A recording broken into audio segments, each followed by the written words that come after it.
आप लोग 2024 के पहले राहुल गांधी जिस तरह से सक्रियता दिखा रहे हैं, सबसे बड़े नेता तो आपकी पार्टी के भी वही हैं, चाहे वो चैलेंजर सीधा सीधा नरेंद्र मोदी का 24 में बनना चाहे ना बनना चाहे, जिससे आप लोगों में भी एक झिझक दिखती है, लेकिन सबसे बड़े नेता के तौर पर वो सामने दिख रहे हैं। मेरा ये सवाल है कि क्या आपको लगता है कि उनको सियासी फायदा इस विदेशी दौरे से हो रहा है?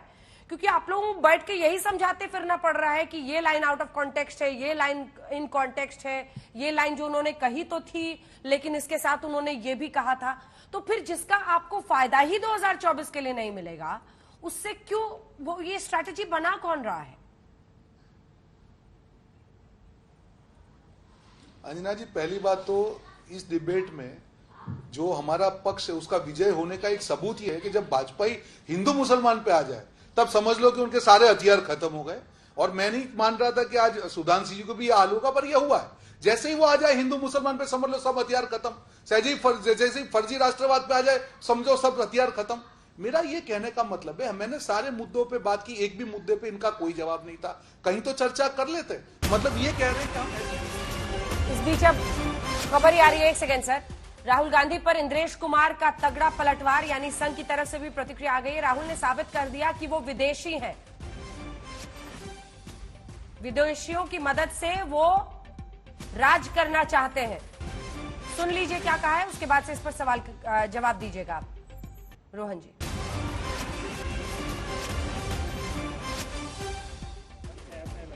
लोग ये तो जानते ही थे कि अंग्रेजों ने कांग्रेस को जन्म दिया 1885 में, और ये कहकर जन्म दिया कि हिंदुस्तानी लोग जो अपनी आज़ादी के लिए और आक्रामक होते जा रहे हैं, उनकी इस आक्रामकता को नियंत्रित करने के लिए संस्था बना रहे हैं।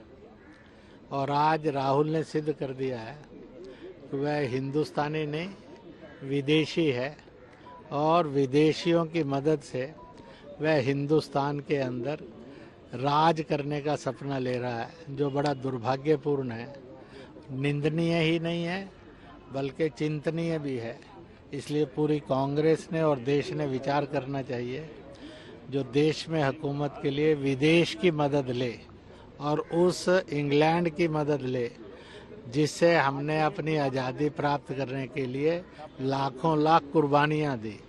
ये उन सब कुर्बानियों का भी अपमान है, बल्कि मैं कहूँगा राहुल वह अपने बुजुर्गों का भी अपमान कर रहा है।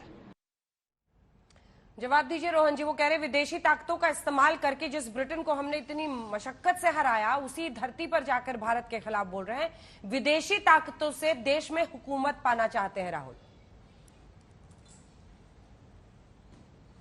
देखिए, आज कितनी अंजना जी हंसने की बात है जी। ये संघ जिन्होंने माफीनामे पे साइन किए अंग्रेजों के साथ में, उनको ये बोलना पड़ रहा है कौन सा लहू बहाया है? बताइए तो सही, संघ ने कौन सा लहू देश की आजादी के लिए बहाया? आज ये बात कर रहे हैं। मुख्य मुद्दा क्या है? आपने मुझे एक सवाल पूछा कि राहुल जी जब बाहर जाते हैं, ये बात कोई राजनीतिक फायदे नुकसान की नहीं है अंजना जी। जब राहुल जी बात करते हैं, एक ऐसे राजनीति, क्योंकि मैंने उनसे क्लोजली काम किया है, वो दिल से बात करते हैं। वो नफा नुकसान हर चीज में किसी नफा नुकसान नहीं सोचते हैं। जब कोविड था तब भी उन्होंने कहा था, तब भी ये विरोध किया गया, अरे राहुल गांधी देश को डरा रहे हैं, अरे ये हो रहा है। जब भी कब कोई चीज हुई है तब राहुल जी ने पहले कहा है, उस तब मजाक बनाया गया। जब हकीकत होती है तब उसके ऊपर कहीं ना कहीं पर्दा डालने का प्रयास होता है। देखिए, देश को बचाने की जिम्मेदारी अंजना जी हम सबकी है। उनका एक जो विजन है, आज जब देश को बचाने की बात करते तो मुद्दों के आधारित बात करते हैं। क्यों इनको विरोध करना पड़ रहा है? जब आरएसएस की बात कर रहे हैं, आप इतिहास खोल के देख लीजिए। ये तो बड़े इतनी इतिहासकार बैठे हैं। क्या हिंद छोड़ो आंदोलन का उन्होंने विरोध नहीं किया था 1942 में?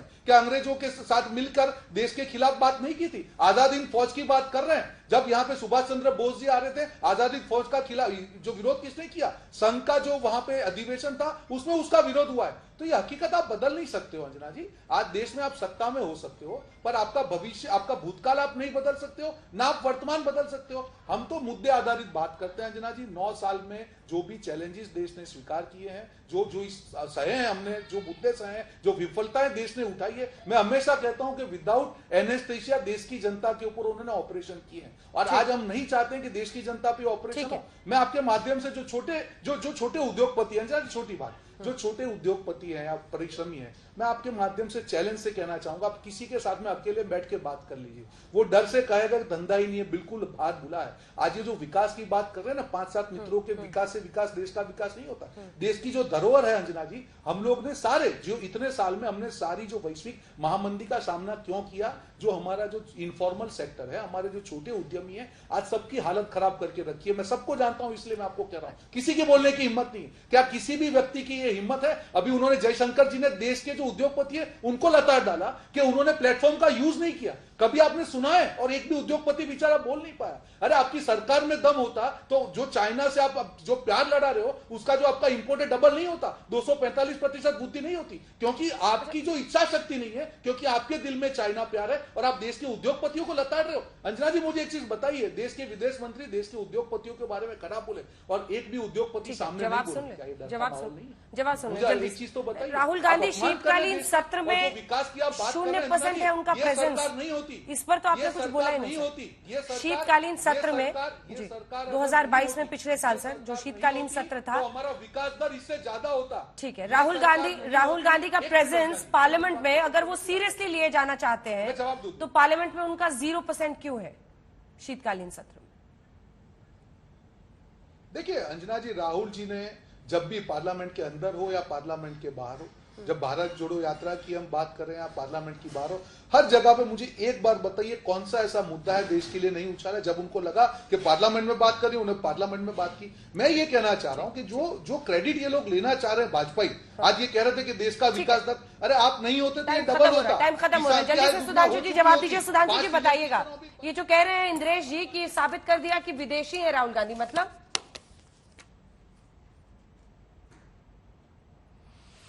देखिए, राहुल गांधी जी जाके जो बाहर जिस भाषा का प्रयोग कर रहे हैं और वहां पे बार बार उकसावे की बात कर रहे हैं, वो तो मन में यह संदेह, उन्होंने कहा यह निंदनीय भी है और चिंतनीय भी है। तो हम सिर्फ इसको कंडेम नहीं कर रहे हैं, पर यह गंभीर सोचने का विषय है कि भारत की सबसे बड़ी पार्टी का सबसे बड़ा नेता और 137 साल का कांग्रेस का सबसे असफल अध्यक्ष, भारत की राजनीति का चिर हुआ नेता, वो क्यों जाकर वहां ऐसा बोल रहा है? ये अपने आप में गंभीर सोच का विषय है। इसका मतलब या तो वो किसी प्रकार के मानसिक इल्यूजन यानी मानसिक विभ्रम के शिकार हो गए हैं, और या फिर इसमें गहरे षड्यंत्र के, चाहे जाने में टूल बन रहे हो या अनजाने में टूल